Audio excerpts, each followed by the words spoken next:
Dibenci. Siapa sih yang mau dibenci? Apakah ada satu orang aja yang mau hidupnya dibenci? Dari banyaknya populasi penduduk jiwa yang ada di dunia ini, tidak akan ada satupun orang yang mau hidupnya dibenci. Kebanyakan orang rela melakukan apapun Ini aku operasi. mencari perhatian berlebihan.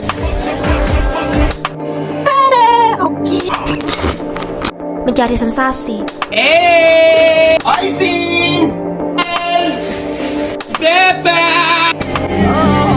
Supaya dinotis dan disukai oleh banyak orang, guna untuk mendapatkan likes, rating, engagement, sanjungan, pujian, dan pujiannya tidak akan pernah ada habisnya.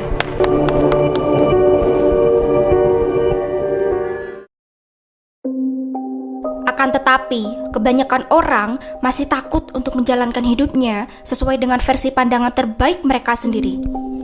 Semisal, berada di lingkungan dengan orang-orang toksik yang mengelilingnya, dan terkadang ia merasakan ketidaknyamanan dan ingin segera keluar dari circle tersebut. Akan tetapi, ia masih merasa takut jika keluar, ia akan merasa sendirian. Atau misalkan, terkadang kita ingin berpendapat di tengah banyaknya orang-orang yang mengelilinginya, tapi terkadang masih ada rasa ketakutan dan keraguan, takut jika idenya tidak berbobot atau tidak berkualitas, sehingga beranggapan jika orang-orang sekitar akan ngejudge dan menertawainya.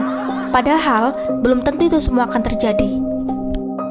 Pikirannya hanya dipenuhi oleh rasa ketakutan, takut mendapatkan hinaan, celaan, ejekan, omongan miring dari orang-orang sekitar, dan pastinya takut untuk dibenci. Kata dibenci sendiri memanglah terdengar negatif. Akan tetapi, jika kita coba mulai melihat tokoh atau figur-figur hebat yang bisa membuat perubahan besar dalam hidupnya dan berkontribusi besar untuk dunia dan orang-orang sekitar, Dr. Mark Zuckerberg, Dr. William Gates, seperti Albert Einstein yang merupakan salah satu ilmuwan jenius yang memiliki skor IQ sebesar 160, Elon Musk, sang inovator terhebat yang sudah menciptakan berbagai produknya, mulai dari Tesla, SpaceX, PayPal, Zip2, SolarCity, OpenAI, Neuralink, The Boring Company, dan sekarang ia juga sudah membeli salah satu sosial media yang banyak diminati dan digunakan oleh banyak orang, yaitu Twitter. Dan contoh figur hebat lainnya seperti Bapak Soekarno yang merupakan seorang presiden pertama di negara Indonesia yang dikenal sebagai Bapak Proklamator yang sudah berani memerdekakan negara Indonesia yang telah dijajah oleh negara Belanda setelah bertahun-tahun lamanya. Dari semua tokoh-tokoh hebat tersebut, apakah mereka hanya mengejar likes, sanjungan, dan pujian saja ketika mereka sudah berani mengambil tindakan setelah mempersiapkan dan memikirkan secara matang atas rancangan tujuannya tersebut sampai berada di titik yang mereka impikan? No, pasti banyak yang sudah mereka korbankan dan harus berani bertekad supaya sampai berada di titik tersebut. Dan salah satunya ialah mengambil resiko untuk berani dibenci. Ya, berani dibenci.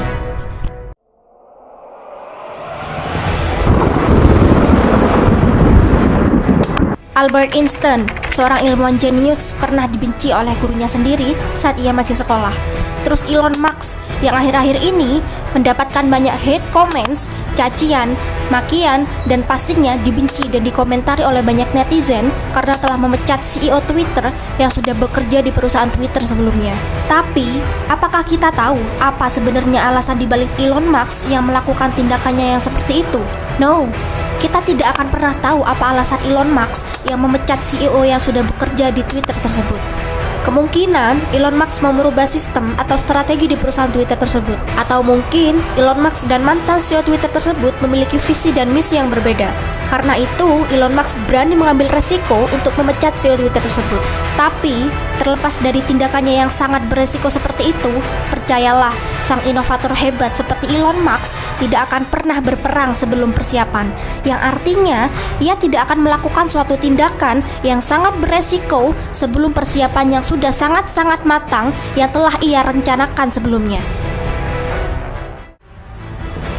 Dan contoh figur hebat yang sangat berpengaruh dari negara kita sendiri, Bapak Soekarno, seorang presiden pertama di negara Indonesia yang merupakan sosok yang berwibawa, karismatik, cendekiawan, dan pastinya pemberani. Tapi siapa yang pernah nyangka bahwa Pak Soekarno, sosok yang pernah menjadi presiden pertama di negara Indonesia itu, ternyata juga pernah mempunyai pengalaman dibenci, dihina, mendapatkan perundungan dan ejekan ketika beliau masih sekolah menengah di HBS Surabaya pada tahun 1915. Yang mana HBS ini adalah sekolah elit yang diperuntukkan untuk keturunan anak Belanda, Eropa, maupun rakyat Indonesia dari golongan terpandang pada masanya. Dan di sekolahnya itulah Bapak Soekarno pernah dibenci dan dikatain goblok, dikatain inlander oleh orang Belanda pada masa penjajahan di kala waktu itu. Dan kata inlander sendiri memiliki arti sebagai ejekan atau olokan untuk penduduk orang Indonesia asli yang diucapkan oleh orang Belanda pada zaman dahulu. Tapi tidak berhenti di situ. Setelah itu, Bapak Soekarno juga mendapatkan hinaan lagi dan mendapatkan perundungan mengenai rasisme ketika beliau mulai masuk dalam suatu perkumpulan sepak bola. Pada zaman dahulu, sepak bola tidak dimainkan oleh kaum Bumiputra atau orang Indonesia asli. Dan jika pun ada, itu pun sangat terbatas. Karena pada zaman dahulu sepak bola itu dianggap sebagai permainan untuk orang kelas atas, permainan yang hanya diperuntukkan untuk kaum kulit putih seperti orang-orang Belanda. Akan tetapi, dengan keberaniannya itu, Pak Soekarno pun mencoba untuk menembus batas-batas itu meskipun mendapatkan kebencian, cacian, dan makian karena kulitnya yang berbeda dengan orang-orang Belanda. Dengan semua pengalaman buruk yang telah Bapak Soekarno dapatkan, nyatanya itu malah menjadi acuan untuk membakar semangat besar Pak Soekarno sendiri untuk membawa negaranya lepas dari belenggu penjajahan Belanda dan memerdekakan negara Indonesia. Tiap kali mendapatkan perundungan, Pak Soekarno pun tak pernah patah semangat untuk melawannya. Dan semenjak itu, Pak Soekarno pun menanamkan bahwa nasibnya itu sudah digariskan untuk menaklukkan, bukan ditaklukkan. Karena itu, Pak Soekarno pun jadi bukti nyata bahwa kaum Bumiputra yang selalu mendapatkan hinaan, kebencian, perundungan, dan juga menjadi penghancur mitos bahwa seorang inlander yang selalu dikatain goblok tidak dapat menjadi penguasa. Tapi nyatanya terbukti ketika Bapak Soekarno sudah tumbuh menjadi pemuda dewasa, ia sangat percaya diri dan berani tampil di tengah kaum Bumiputra untuk memancing dan membakar semangat kaum Bumiputra dan memerdekakan negara Indonesia.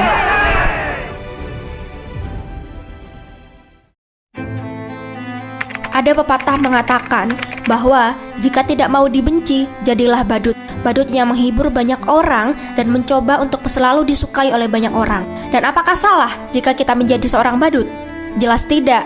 Tapi kita semua tahu bahwa tujuan badut adalah untuk menghibur dan menyenangkan semua orang. Namun, jika kita hidup hanya untuk menyenangkan semua orang, ingin disukai oleh banyak orang, selalu berusaha berada di pihak pikiran orang lain, dan mengikuti semua kata orang yang memang terdengar mudah. Akan tetapi, jika kita ingin melakukan perubahan besar dan memiliki tujuan tertentu dalam hidup kita atau memperjuangkan mimpi kita sehingga kita memberikan dampak besar untuk orang lain, tentu itu adalah pilihan yang sangat sulit untuk dilakukan. Dan pastinya, kita harus berani untuk tidak disukai, berani untuk dicaci, dan berani untuk dibenci. Berani dibenci bukan berarti melampu hijaukan kita untuk berbuat semena-mena terhadap orang lain. Akan tetapi, berani benci di sini ialah mempertahankan perilaku, tindakan, prinsip atau ideologi yang kita miliki di tengah banyaknya masyarakat. Dan hal ini juga berkaitan dengan poin yang dijelaskan dalam buku The Courage to be Disliked yang ditulis oleh Ichiro Kishimi dan Fumitake Koga, yang menjelaskan bahwa bagaimana kita bisa membuka kekuatan dalam diri Anda untuk menjadi diri Anda yang terbaik dan paling sejati, mengubah masa depan Anda dan menemukan kebahagiaan abadi, yang artinya kita harus menjadi diri kita sendiri, diri kita yang sejati, diri kita yang hakiki, diri kita yang apa adanya, dan diri kita yang sesungguhnya, dan berani untuk melakukan apa yang kita tuju tanpa terbelenggu oleh pikiran bahwa kita harus mengikuti kemauan orang lain dan mencoba menyenangkan semua orang, yang mana itu dapat menghambat dan mengikat pikiran kita sehingga kita tidak bisa grow atau tumbuh atas goals-goals yang telah kita tetapkan. Di sini penulis juga menjelaskan bagaimana kita semua bebas menentukan masa depan kita sendiri, bebas dari belenggu pengalaman masa lalu, keraguan, dan harapan harapan orang lain. Karena ini adalah filosofi yang sangat membebaskan, memungkinkan kita untuk mengembangkan keberanian untuk berubah dan mengabaikan batasan yang dapat kita dan orang-orang di sekitar kita yang ditempatkan pada diri kita sendiri. Dan hal ini juga sama seperti yang dialami oleh Bapak Soekarno yang mempunyai pengalaman buruk yang dibenci pada masa lalunya. Akan tetapi, itu sama sekali tidak merubah masa depannya yang telah ia tetapkan. Hey, coba deh take your time dan pikirin, sebaik-baik manusia mana yang tak pernah tidak disukai oleh manusia lain? Searif bijaksana raja kerajaan mana yang tak punya musuh? Sesetia kawan siapa yang tak pernah dicibirkan oleh kawannya sendiri? Dan sempurna sikap pemimpin mana yang tak pernah dibenci dan dicaci maki oleh kolega dan rakyatnya sendiri? Akan ada orang yang tidak suka sama kita, akan ada orang yang iri dengki sama kita, dan akan ada orang yang tidak bisa menerima kita sesempurna apapun kita. Ada pepatah mengatakan bahwa jangan pernah menjadi pelangi di depan orang yang buta, yang artinya meskipun kita sudah berusaha melakukan yang terbaik dari kita sendiri, akan tetapi akan ada orang yang tidak suka dengan kita. Jadi nunggu apa lagi? As long as you are doing good, keep going and go ahead.